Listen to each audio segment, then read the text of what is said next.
పేరు కోవూరు శేషయ్య. ఆదిత్యనగరంలో షిరిడి సాయిబాబా మందిరం నిర్మించి 15 సంవత్సరాల పైన అయింది. భక్తులందరూ నెల్లూరు జిల్లాలో అందరూ వచ్చి పూజలు చేసుకోబోతున్నారు. కాటమిరెడ్డి కార్తీక్ రెడ్డి వచ్చి గుడిని డెవలప్ చేద్దామని చెప్పాడు. ఆ తర్వాత నేను ఆయన మాటలు నమ్మి నన్ను పోర్మాల్లో అడవిలోకి తీసుకుపోయి స్వాధాన అగ్రిమెంట్లో కత్తులు కటారులతో దాడి చేసి నా మీద స్వాధాన అగ్రిమెంట్ల మీద సంతకాలు పెట్టించుకున్నాడు. శ్రీ సాయిబాబా మందిరంలో శివపార్వతులు ఉన్నారు, వెంకటేశ్వర స్వామి ఉన్నాడు, విఘ్నేశ్వర స్వామి, సుబ్రహ్మణ్య స్వామి, నాగదేవతల్ని రేత్రి తొలగిచ్చేసాడు.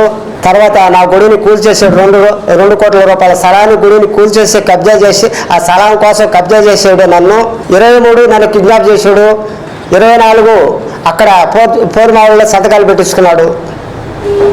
సోదాన అగ్రిమెంట్లో నాకు న్యాయం చేయాల్సిందిగా ఈ నా ఒక గుడిని కూల్చేసాడు. 2 కోట్ల రూపాయల స్థలాన్ని నా గుడిని నష్టపరిహారం చేశాడు. 2 కోట్ల రూపాయల స్థలాన్ని నా గుడి నిర్మించాలని మళ్ళీ నేను అక్కడే గుడి కట్టుకొని అక్కడే బాబా సేవలు ఆ శివపార్వతులు వెంకటేశ్వర కలిగి పురుషులు అందరి సేవలు చేయాలని భక్తులందరూ వాళ్ళ ఆశీర్వాదాలు అందరి దీవుల్లో ఉండాలని అందరికి మంచి జరగాలని కోరుకుంటున్నాను. ఇది మంచి ఏరియా.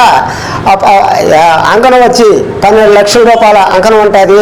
6 కోట్ల రూపాయల స్థలాన్ని ఆక్రమించుకునే దానికి నన్ను లేనిపోయిన మాటలు చెప్పి నన్ను అనేక ఇబ్బందులు పెట్టి నా మీద కేసులు కూడా పెట్టించి ఆయనే సాగు చేసినట్టుగా రూరల్ పోలీస్ స్టేషన్లో నేను పూజలు చేసినట్టుగా కేసు పెట్టించాడు. అణిచి తీసుకొచ్చాడు. బాలానగర్ పోలీస్ స్టేషన్లో పంపించాడు.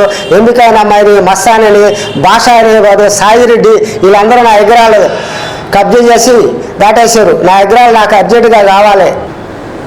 సాయిబాబా విగ్రహాన్ని కూడా రేత్రి తీసుకుని వెళ్ళేవి. జల్లవాడ పూజారులు వచ్చి పూజ చేయాలని అన్నారు.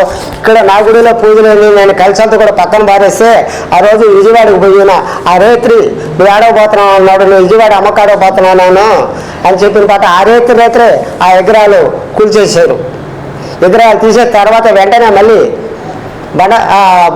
గుడిని కూల్చేశాడు. 2 కోట్ల రూపాయల స్థలాన్ని కూల్చేశాడు. నేను మళ్ళీ నా స్థలంలో నేను గుడి కట్టుకున్న విగ్రహాలు నాకు అర్జెంటుగా కావాలని కోరాను.